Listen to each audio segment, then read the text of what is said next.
Hey lovelies! So you probably know by now that when it comes to a healthy breakfast, few things beat fiber-rich, heart-healthy oatmeal. But it's easy if you've been eating oatmeal for a lot of years to get bored with it. So today I thought I would share 5 tasty new takes on oatmeal that add really flavorful twists I think you guys will love. We're gonna kick things off with a total classic today. I am getting started with my PB&J oatmeal. As I'm sure you can imagine, this involves some PB&J, so you know it is going to be good. Now, if you're accustomed to instant oatmeal or even overnight oatmeal, cooking your oatmeal on the stove may seem like a bit of a departure, but I can guarantee you there is nothing more comforting on a cold morning than a hot steaming bowl of stovetop oatmeal. And it really takes no time at all. I'm starting with 1 part oats to 2 parts milk. You also have the option to do this with non-dairy milk if you want to. You could use some almond milk, that would totally be fine. Now I must say, making your oatmeal with milk instead of water makes for a nice, rich consistency. If you wanted to thin this out a little bit, of course you could always use half milk, half water, or go ahead and use all water, totally up to you. To that, I am adding a few tablespoons of natural peanut butter and some raspberry jam. Now I am using raspberry in this recipe, but as with all jams, you can use whatever jam is your jam. Once you've got all that goodness in your pot, we're simply going to bring this mixture to a simmer and let it cook away until those oats have absorbed all of that liquid and you have a nice, rich oatmeal that is ready to be enjoyed. I love serving this PB&J goodness with some fresh raspberries and some finely chopped peanuts for crunch. There you go, babies, breakfast. Now for my next tasty twist on classic oatmeal, I am going to share something a little bit different that might feel a little unfamiliar to you guys. We are going to be making a savory oatmeal. Now, as I'm sure you know, oats are not inherently sweet on their own. They're only sweet because of what we add to them. So in this case, I'm actually going to be adding some savory flavors and creating a mushroom and goat cheese oatmeal that is oh so good, and you should oh so not knock it until you've tried it. Trust me. Would I ever lead you astray? Come on, guys. We've been together for almost 4 years now. I'm getting started once again with my saucepan on the stove. To that, I am going to add some butter. And once that butter is nice and frothy and melted, I am going to add some beautiful chopped mushrooms. We'll let those cook down for maybe 4 to 5 minutes, just until they start to become nice and soft and a little bit golden. Then we are going to add some minced garlic, some fresh thyme leaves, and some salt and pepper. I'll give that a toss and let it cook for another 30 seconds or so, or until everything becomes nice and fragrant. Then I'm going to add a few good handfuls of spinach. I know, I've said it before, but the more greens you can get into your body at breakfast, the better a chance you have at getting your 5 to 10 servings a day.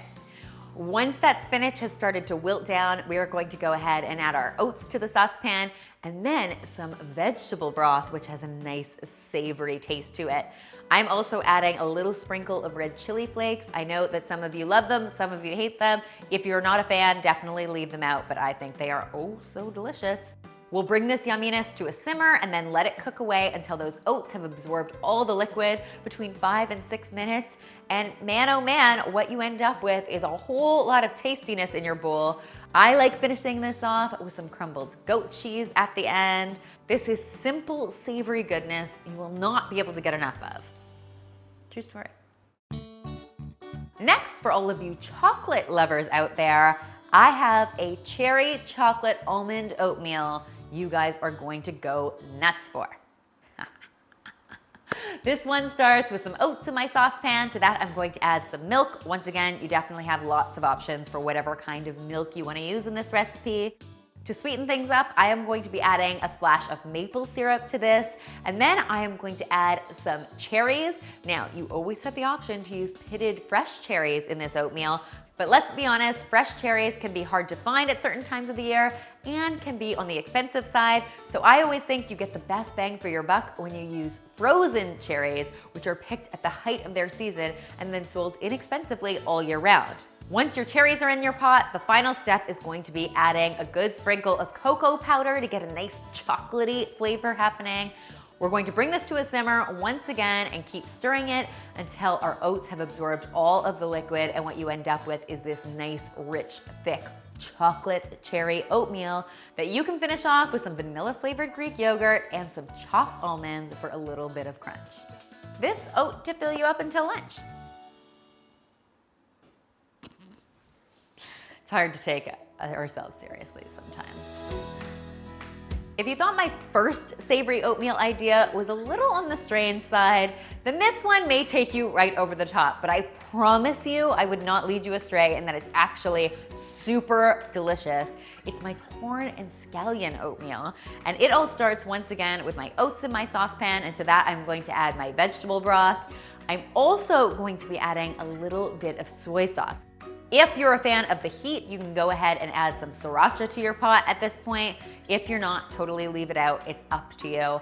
We're going to bring this yumminess to a simmer and cook it down until, once again, our oats have absorbed all of that liquid.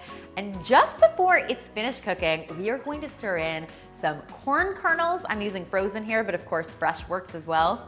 And some finely chopped scallions, or green onions, depending on what you like to call them.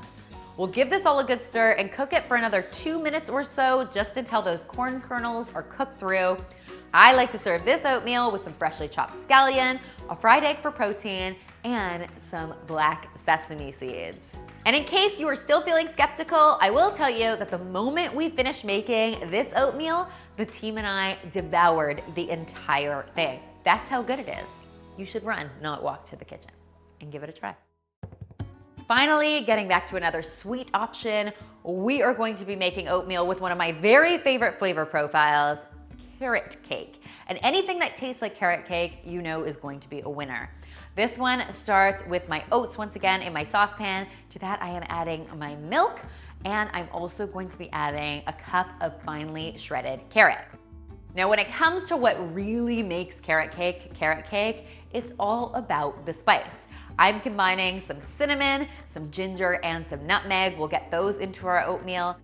Then I'm going to sweeten things up with some maple syrup, add a little balance of flavor with some vanilla extract, and let this all come to a simmer. I'm going to cook it until my oatmeal is fully cooked through, and then I will finish it off with some raisins and some walnuts. Again, both classic carrot cake add-ins.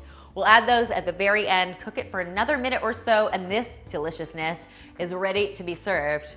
I like finishing it off with a little more shredded carrot and some chopped walnuts, and basically what you have is dessert for breakfast. What is not to enjoy about that? Guys, I really hope you will give these tasty ideas a try, especially the savory ones, because I really want to hear what you think. If you do, be sure to tweet me, Instagram me, or Snapchat me a photo, because I always love seeing your kitchen creations. Keep in mind, the full recipes are in the description box below, so you can take a look for them there. And guys, don't forget my brand new Healthy Meal Plan 2018 ebook is now available in my Etsy store. I will leave a link in the description box below. It, I think, is our best ebook yet. It is loaded with more than 100 recipes, plus 4 full weekly meal plans to help you get your eating back on track in the new year. And finally, if you haven't already, be sure to subscribe, because there is lots more deliciousness where this came from.